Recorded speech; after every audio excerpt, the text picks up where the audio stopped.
ታሪኩ የሚጀምረው ቀደም ሲል በገዢው ስርዓት ተሰደው የነበሩት የሃይማኖት መሪ አያቶላ ሆሜኒ ተመልሰው የኢራንን ስልጣን ሲቆጣጠሩ በማሳየት ነው። ይህ አብዮት ወደ ምስቅልቅልና ሽብር ተቀየረ። በካንሰር በሽታ እየተሰቃየ የነበረውና ከስልጣን የወረደው ሻህ ንጉስ ከሀገር የሚሸሽበትን መንገድ ሲፈልግ ቆይቶ ጥገኝነትን ወደ ፈቀደችለት አሜሪካ መራ።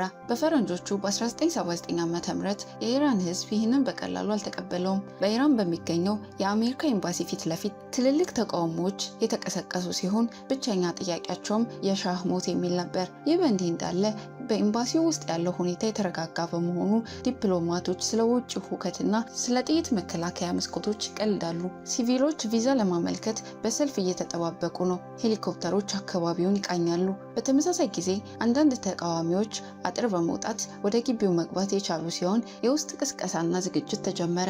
ከዚህም ብዙ ሳይቆይ የተቆጡ የቀሩት ተቃዋሚዎች ስብስብ ቁልፉን ሰብረው ወደ ግቢው በመግባት በዲፕሎማቶቹ ላይ ድንጋጤ ፈጠሩ። የጸጥታ ጥረቱ ይበልጥ አሳሳቢ የሆነ ሲመጣ ሁሉንም ሰነዶች ለማውደም እርምጃዎች ተወሰዱ። መስኮቶቹ የጥይት መከላከያ አልነበሩም። የጸጥታ ቡድኑ ትጥቁን ለብሶ እቅድ እያዘጋጀ ቢሆንም ዲፕሎማቶቹ ግን የኢራን ፖሊስና መንግስት እርዳታ መቼም ቢሆን ስለመምጣቱ አሁንም ጥርጣሬ ላይ ናቸው። የጸጥታ አጠባበቅ ኃላፊው ራሱን እንደ ድንቅ ሰው ይቆጥራል። በድፍረት ወደ ውጭ ወጥቶ ህዝቡን ለመጋፈጥ ሲሞክር ወዲያውኑ ተመታ። ህዝቡም እሱ ወደ ውስጥ መግቢያ እድላቸው መሆኑን በመገንዘብ አይኖቹን አስረው በራሱ ላይ ሽጉጥ በመደገን ህይወቱን አስፈራሩት። በዚህም ወደ ውስጥ መግቢያ ነጻ ፈቃዳቸውን በተሳካ ሁኔታ ተጠቀሙበት። ማንኛውም መረጃ በሚገኝበት መንገድ ሁሉ እየጠፋ ነው። ተቃዋሚዎች ከአንዳንድ ዲፕሎማቶች ጋር ግንኙነት በመፍጠር ታጋቾች አደረጓቸው። በተመሳሳይ ጊዜ 6ቱ ዲፕሎማቶች ህንፃውን በቀጥታ ጎዳና የሚያስወጣውን መውጫ በመጠቀም አመለጡ።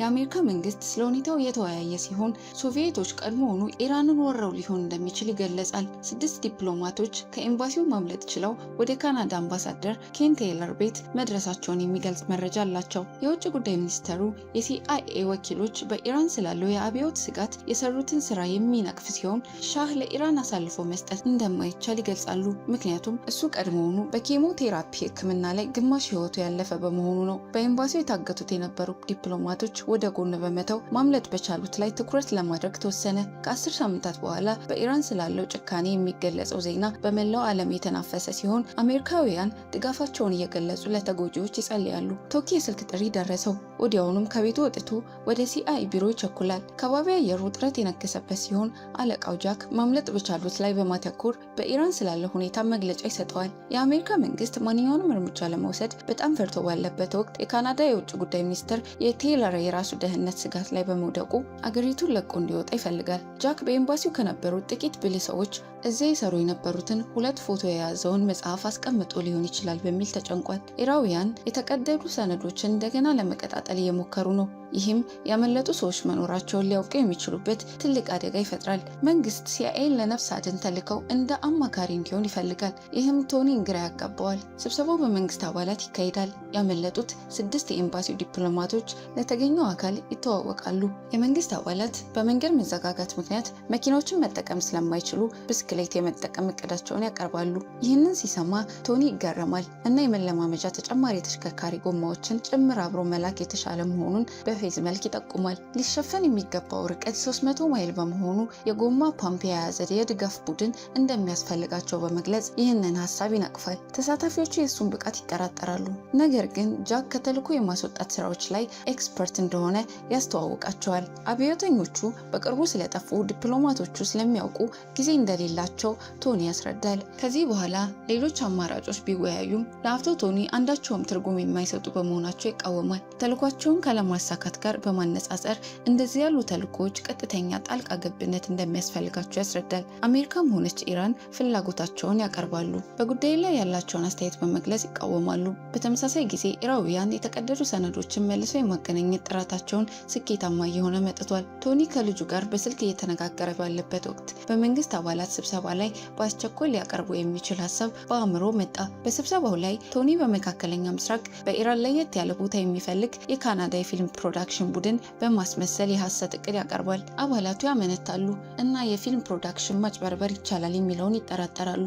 ለአስተማሪዎቹ ቀድሞውኑ ማስረጃዎች አሏቸው። ነገር ግን ቶኒ ሊረዳው የሚችለው ሰው ያውቃል። ስብሰባው ቶኒ አባላቱን በእቅዱ በማሳመን ይጠናቀቃል። እንዳለመታደል ሆኖ በተመሳሳይ ጊዜ ኢራናውያን አንዳንድ ዲፕሎማቶች መጥፋታቸውን ያረጋገጡ ሲሆን የማንነታቸውን ያሉበትን ቦታ ለማወቅ እየሰሩ ነው። ቶኒ ታዋቂና ዶናት አፍቃሪ ከሆነው የፊልም አዘጋጅ ሚስተር ቼምበርስ ጋር ስብሰባ ያዘጋጃል። እንዲሁም ሀሳቡ እውን ሊሆን እንደሚችል ለማየት በሲአይኤ ፍቃድ ወደ ሎስ አንጀለስ ይበራል። ሎስ አንጀለስ ላይ ቶኒ ስለ ሁኔታው ያሳውቃል። እንዲሁም የፕሮዳክሽን ኩባንያ ለመቋቋምና ለፊልሙ ሽፋን ለመፍጠር እርዳታውን ይጠይቃል።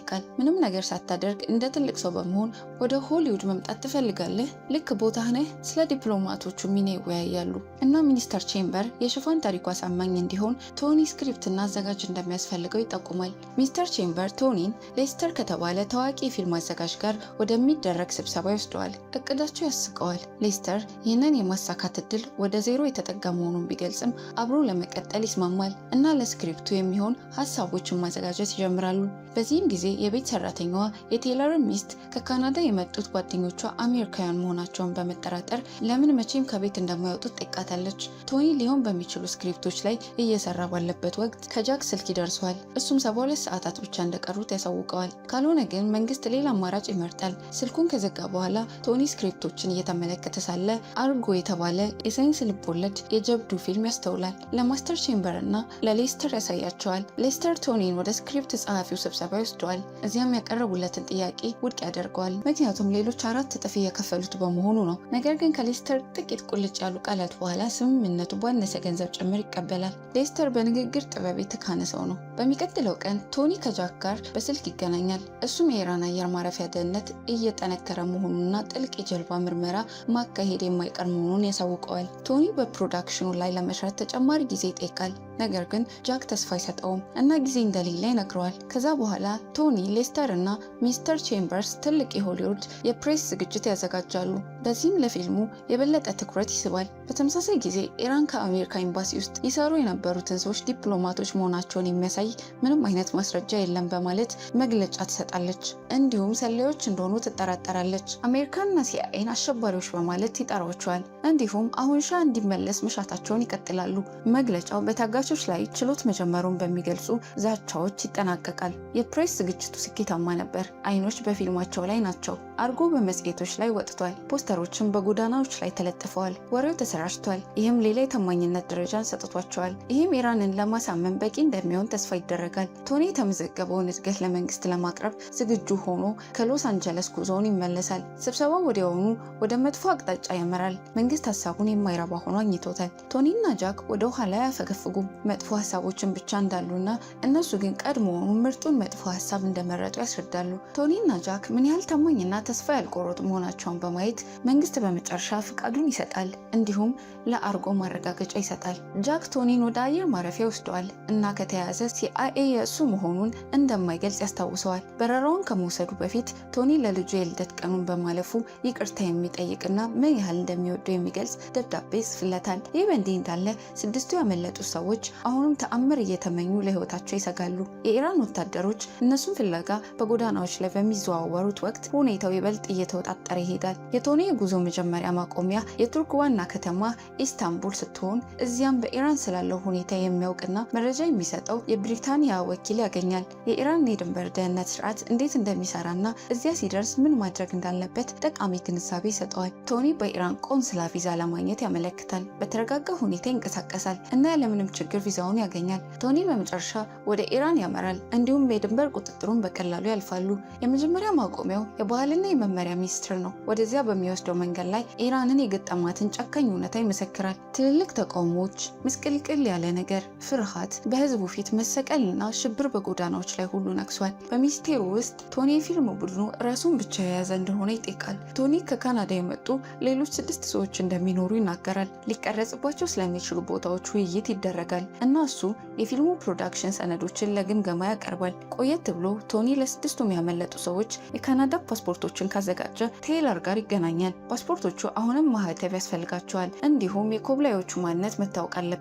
ይህም 1 ወይም 2 ቀን ይወስዳል። ቴይለር ቶኒ በተቻለ ፍጥነት እንዲያጠናቅቅ ያበረታተዋል። በመጨረሻም ቶኒ በቴይለር ቤት ውስጥ ከኮብላዮቹ ጋር ይገናኛል። በምግብ ጠረጴዛ ላይ እቅዱን ያቀርባል እና የስክሪን ተውኔታቸውን ያድላቸዋል። ፍርሃት በ6ቱም ውስጥ ጥልቅ ነው እና በቶኒ እቅድ ላይ ብዙም እምነት የላቸውም። እሱንም የስኬት እድሎችን መጠራጠር ይጀምራሉ። ቶኒ አለመተማመኑን በጥሩ ሁኔታ ይይዘዋል። ይረጋጋል። ስለ አደጋዎቹም ያሳውቃቸዋል። ይነግረዋል። እንዲሁም አሁን የመሄጃ ጊዜያቸው መሆኑን ያሰምርበታል። ከዚህም በኋላ በግል ውይይት አምባሳደሩ ለቶኒ የካናዳ መንግስት ኤምባሲውን እንዲዘጉና ኢራንን ለቀው እንዲወጡ ትዕዛዝ መስጠቱን ይነግረዋል። ይህም ያመለጡትን ሰዎች ያለመጠለያ ያስቀራቸዋል። ምንም እንኳን ጥርጣሬዎችና ፍርሃቶች ቢኖርባቸውም ኮብላዮቹ ሌላ አማራጭ እንደሌላቸው ይገነዘባሉ። እንዲሁም አደጋውን ለመጋፈጥና ህይወታቸውን በቶኒ ላይ ለመጣል ይስማማሉ። እምነት እንደተጣለበት ከተሰማው በኋላ ቶኒ አዲሱን ማንነታቸውን ያስተዋውቃቸዋል። እንዲሁም የእያንዳንዱን ገጽታ ማወቅ አስፈላጊ መሆኑን ያጎላል። ነገ ተመልሶ ይመጣል። ቶኒ በሆቴል ውስጥ በፓስፖርት ላይ እየሰራ ሳለ ከበሩ ስር አንድ ደብዳቤ ይሸረተትለታል። የባህልና የመመሪያ ሚኒስትሩ ለፊልሙ የተመረጡትን ቦታ ያረጋገጡ ሲሆን እሱንና ቡድኑን ነገ በታላቁ ባዛር እንዲገናኙ ይጋብዛቸዋል። ቶኒ ለጃክ ደውሎ ዜናውን ይነግረዋል። ጃክ ይህ ወጥመድ እንደሆነ ያስባል። ነገር ግን ቶኒ ይህ ከኢራን ለመውጣት ብቸኛው እድላቸው መሆኑን ያስረዳዋል። እምቢ ማለት ወደ ሞት ብቻ ይመራል። በማግስቱ ቶኒ ጓደኞቹን ይጎበኛል እና በታላቁ ባዛር ስላለው ስብሰባ ይነግራቸዋል። ዜናው በቡድን ውስጥ ማመንታትን፣ ፍርሃትና በቶኒ ላይ የበለጠ አለመተማመንን ይፈጥራል። ነገር ግን ከዚህ የበለጠ ጠንካራ አማራጭ እንደሌለ ይገነዘባሉ። እዚያ እንደደረሱም የሚኒስቴሩን ተወካይ ያገኛሉ እና በእሱ መመሪያ መሰረት ቦታውን ይጎበኛሉ። ቡድኑ እያጠና ሳለ በኢራን የደህንነት ኃይሎች በሚስጥር ፎቶግራፍ ይነሳሉ። ቡድኑ የባዛሩን ፎቶዎች ያነሳል። ይህም አንዱን የሱቅ ባለቤት ያስቆጠዋል። እሱም ያነሱትን ፎቶዎች እንዲያስረክቡ ይጠይቃል። ከሱቅ ባለቤቱ ጋር ያለው ግጭት ከጊዜ ወደ ጊዜ ትኩረትን ይስባል እና ሁኔታው በፍጥነት ወደ መጥፎ ደረጃ ይደርሳል።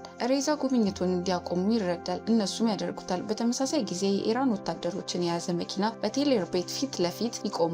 እዚያም ከቤት ሰራተኛዋ ጋር ይገናኛሉ። የኢራን ወታደሮች የቴለር እንግዶች እዚህ ምን ያህል ጊዜ እንደቆዩ ይጠይቋታል። እሷም አሳልፋ አትሰጣቸውም እና እዚህ የቆዩት ለ2 ቀናት ብቻ እንደሆነ በተረጋጋ ሁኔታ ትመልሳለች። በባዛሩ ላይ ከደረሰባቸው አስጨናቂ ጉዞ በኋላ ቡድኑ ወደ አምባሳደሩ ቤት ይመለሳሉ።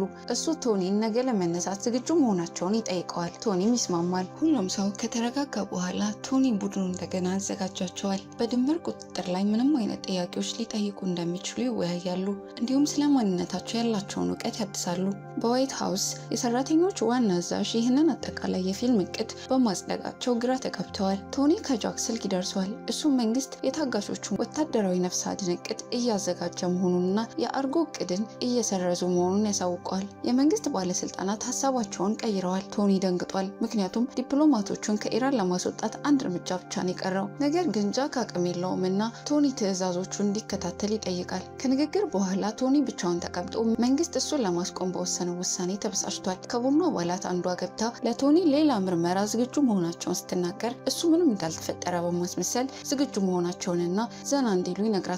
የቡድኑ ስሜት ተሻሽሏል። በህይወታቸው ውስጥ በጣም አስፈላጊ ለሆነው ቀን ዝግጁ ናቸው። ቶኒ ከጎን ሆኖ እየተመለከታቸው ሳለ አምባሳደሩ ብቅ ብሎ የሐሰት ፓስፖርቶችን እንዲያቃጥል ትዕዛዝ እንደደረሰው ይነግረዋል። ቶኒ ቡድኑ ምንም ሳያውቁ እንዲተዋቸው ይጠቁማል። ቶኒ ንግግር ያጥረዋል። አንድ ጠርሙስ ስኮች ይዞ ይወጣል። ሆቴል ሲደርስ ቶኒ ተስፋ የቆረጠ ይመስላል። በአልጋው ላይ ተቀምጦ ግድግዳውን በትኩረት ይመለከታል። በዚህ ጊዜ ዲፕሎማቶቹን የሚጠብቃቸው ብቸኛ ነገር ሞት መሆኑን ይረዳል። በማግስቱ ጠዋት ሚኒስተር ቼምበር እና ሌስተር እቃዎቻቸውን ጠቅልለው ከፊልም ፕሮዳክሽን ቢሮ እንዲወጡ ትዕዛዝ ይደርሳቸዋል። ይህ በእንዲህ እንዳለ ኮብላዮቹ እጣ ፈንታቸው እንደተቀየረ ሳያውቁ ለመጨረሻው እንቅስቃሴያቸው ይዘጋጃሉ።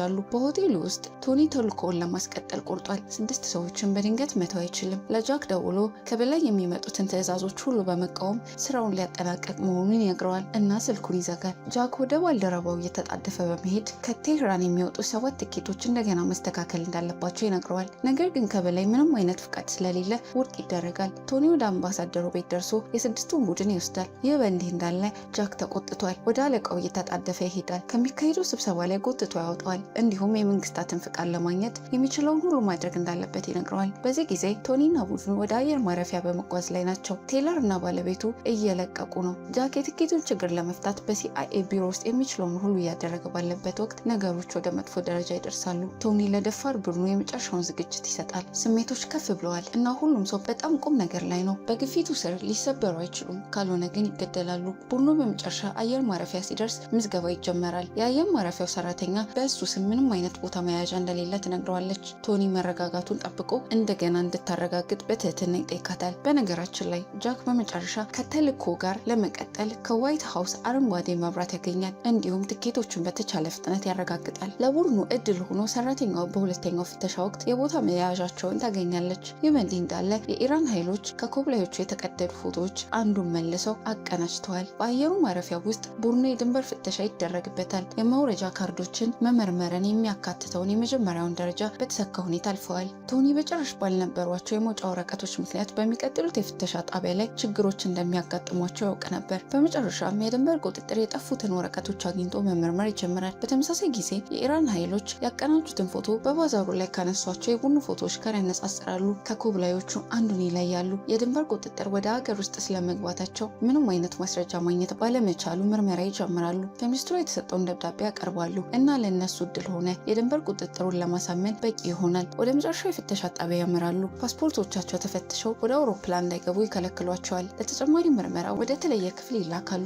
ቡድኑ በአካባቢው ቋንቋ ይጠየቃል። የኢራን ቋንቋ የሚናገረው ዲፕሎማት እነሱ አርጎ የተባለው የፊልም ቡድን መሆናቸውን ለወታደሩ ማስረዳት ይጀምራል። እንዲሁም የፊልሙን ስክሪፕትና ስዕሎች ያሳየዋል። እሱ የቤት ስራውን የሰራ ሲሆን ስክሪፕቱን በትክክል ያውቀዋል። ቶኒ እሱን ያህል ጎበዝ እንደሆነ ይገረማል። ታሪኩን በጣም በስሜት ይነግረዋል። በዚህም በታሪኩ ውስጥ ይጠፋሉ እና እሱን አለማመን የማይቻል ይሆናል። እሱ እንደጨረሰው ወታደሩ ፊልሙ እውነተኛ መሆኑን ከተረጋገጠ በኋላ ቡድኑ እንዲሄድ እንደሚፈቅድላቸው ይነግራቸዋል። ቶኒ የሎስ አንጀለስ ቢሮ የንግድ ካርድ ይሰጣቸዋል። ሚስተር ቼምበርስ እና ሌስተር እዚያ እንደሌሉ ግን አያውቅም። የመጨረሻው የአውሮፕላን መሳፈሪያ ይታወጃል። ወታደሩ ወደ ሎስ አንጀለስ ቢሮ ለመደወል ይወስናል። ሚስተር ቼምበርስ ስልኩን በአስቸኳይ ለማንሳት ይሞክራል እና የእሱን ድርሻ ይጫወታል። በኢራን ውስጥ ያለው ቦታ ፍለጋ ይረጋገጣል። የኢራን ኃይሎች የካናዳው የፊልም ቡድን በትክክል የአሜሪካ ኤምባሲ ዲፕሎማቶች መሆናቸውን ይገነዘባል። እንዲሁም ቡድኑን ፍለጋ ወደ ቴይለር ቤት ይሰማራሉ።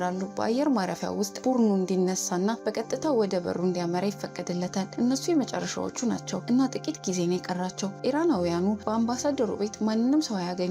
ስለዚህ ወደ አየር ማረፊያው ደውለው አሜሪካውያኑ አውሮፕላን ውስጥ እየተሳፈሩ ሊሆኑ እንደሚችሉ ይነግሯቸዋል። በአውሮፕላኑ ውስጥ ላለው ሰው ሁሉ እድል ሆነ። ኢራናውያን እነሱን መከታተል አልቻሉም እና በተሳካ ሁኔታ ይነሳሉ። ከኢራን የአየር ክልል መውጣታቸውን የሚገልጸው ማስታወቂያ ከተነገረ በኋላ ዲፕሎማቶቹ በደስታ ያለቅሳሉ፣ እርስ በርሳቸው ይተቃቀፋሉ፣ እንዲሁም የማምለጫቸውን ቅጽበት ያጣጥማሉ። ቶኒ በዓይኖቹ ውስጥ እንባ አግኝቶ ዝም ብሎ ይቀመጣል። በቀስታ ፈገግ ይላል። ነገር ግን በፊቱ ላይ ባለው እይታ እፎይታ እንዳገኘ ማወቅ ይቻላል። የሲአይኤ ቢሮም መሳካቱን ያረጋግጣል። እናም ጃክ ይህንን የደስታ ቅጽበት ይጋራል። ከእፎይታ ቅጽበት በኋላ ሲአይኤ በትኩረት ውስጥ ላለመሆን ይወስናል። እናም ምስጋናውን ሁሉ ለካናዳውያን ይሰጣል። ካናዳ በነገሩ ሁሉ ውስጥ መረጋጋታቸውን ጠብቀው በትክክለኛው ቀን እርዳታውን በትዕግስት የተጠባበቁትን እነዚያን 6 ደፋር አሜሪካውያንን በማዳኗ ልትመሰገን ይገባታል። የኢራን መንግስት በካናዳ ላይ ዛቻቸውን የሰነዘረ ቢሆንም ያ በወቅቱ የጀርባ ጩኸት ብቻ ነበር። የጀግንነት ተግባር ግን በትኩረት ውስጥ ነበር። በአንድ ወቅት ምርጥ መጥፎ አማራጭ የነበረው ሲአይኤ ካከናወናቸው ታሪካዊ ተልእኮዎች አንዱ እንዲሆን በተሳካ ሁኔታ ከተቀየረ በኋላ ቶኒ በአሜሪካ የሚስጥር አገልግሎት ውስጥ ከፍተኛው የብቃት ሽልማት የሆነውን ኢንተለጀንስ ስታር ተሸልሟል። የኢራን የታጋቾች ቀውስ በ1981 ዓ.ም የተጠናቀቀ ሲሆን በጠቅላላው 444 ቀናትን በምርኮ ያሳለፉት ታጋቾች በሙሉ በመጨረሻ ተለቀቁ። ፊልሙም በዚህም ተጠናቀቀ።